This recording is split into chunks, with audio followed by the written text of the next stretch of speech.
So what's your message then to brand leaders about viewing setbacks as opportunities? Yeah.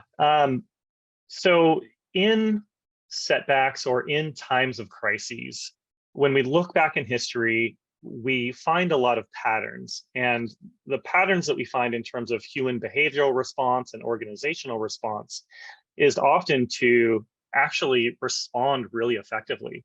So, the Brookings Institution did a really interesting study where they looked at the adaptations that organizations and people made in response to crises, and they found that problem solving and innovation increased and happened more rapidly.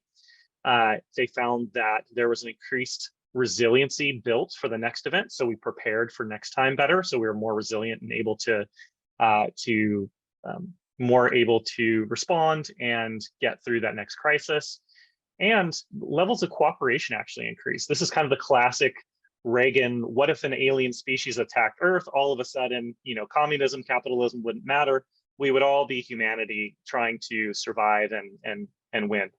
And I think that is true with climate change, is true with these other sort of global issues that we're facing, that these crises can really bring us together, especially when we focus on solutions. I believe from talking to people around the country and around the world that we all basically want the same things. Yes, we have some different beliefs, and yes, we have different perceptions of the way the world works, but a lot of that is driven by the media that we're given and the news stories that we ingest and the sort of tribal narratives that are present. Mm-hmm. And if we can get beyond those and more towards that ideal future that we share and a need and a want for, we can undo a lot of that divisiveness and move forward.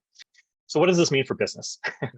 To take it back to your question to brand leaders, it's to not only acknowledge the challenges that we face, but it's to help inspire people to do something about it, give them a pathway to do something about it, and build a business that's going to be financially, operationally sustainable and environmentally sustainable to get there. And I think that's one of the biggest opportunities that we have this century, is really rebuilding the entire economy to be one that is sustainable and more equitable. And the businesses that are able to figure out their path into that future are the ones that are going to thrive like nobody's business, right? Mm-hmm. We saw with the digital revolution, Facebook and Uber and all of these digital businesses that understood the wave that had come, they went from zero to millions of users and billions of dollars in valuation essentially overnight, compared to a GM or an IBM or some of the more classic Fortune 500s. And then we also saw the dying out of Fortune 500s like or large companies like Blockbuster, like Kodak, that had all of the right in the world to build that digital future, right? I mean, Kodak should have created Instagram, and Blockbuster should have created YouTube, but they didn't. It just wasn't in the culture. It wasn't in the leadership's minds, and they were doing well, so they didn't really see it as a threat. But they were overtaken really quickly by competitors. I think what's happening today is pretty similar. I think it's, instead of a digital transformation, it's a sustainability transformation.